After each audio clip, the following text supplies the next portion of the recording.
अनेक वेळा विचार केला की आपण टाकलेली फर्टिलायझर्स ही 100% युटिलाइज होतात का? तर नाहीच. साधारणपणे 20 ते 30% फक्त टाकलेली फर्टिलायझर्स हे युटिलाइज होता. मग उर्वरित फर्टिलायझर कुठे कुठे जाता, हा महत्त्वाचा प्रश्न अनेक वेळा पडत असतो. निश्चितचपणे ते फर्टिलायझर आपल्या जमिनीमध्ये वारंवार आपण टाकत असलेली फर्टिलायझर ही जमिनीसोबत इनऑर्गॅनिक फॉर्ममध्ये किंवा अनयुटिलाइज फॉर्ममध्ये जमिनीमध्ये पडून राहत असतात.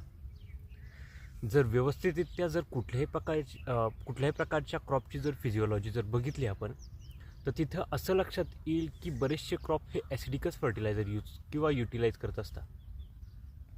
निश्चितचपणे अशा वेळेस काहीतरी ऑर्गॅनिकची सांगड आपल्याला घालायची असते.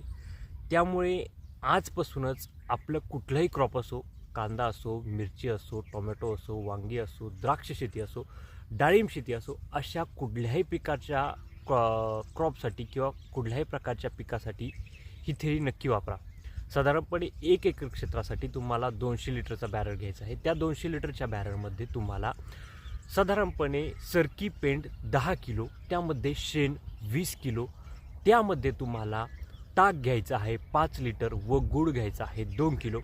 साधारणपणे 4 ते 5 दिवस हे फर्मंटेड एका बॅरलमध्ये ठेवा आणि ते पूर्णपणे प्रॉपर फर्मंटेड करा. फर्मंटेड करण्यासाठी सकाळी आणि सायंकाळी 2 वेळा ते द्रावण व्यवस्थितरित्या मिक्स करायचं आहे. किमान 4 दिवसापर्यंत ते द्रावण तुम्ही आपल्या प्लॉटमध्ये किंवा आपल्या स्टोरेज टँकमध्ये असू द्या आणि 4 दिवसाच्या पुढे ते आपल्या पिकासाठी ॲप्लाय करा. निश्चितचपणे तुम्ही दिलेली फर्टिलायझर्स ही 100% युटिलाइज होण्यासाठी चांगल्या प्रकारे मदत होईल.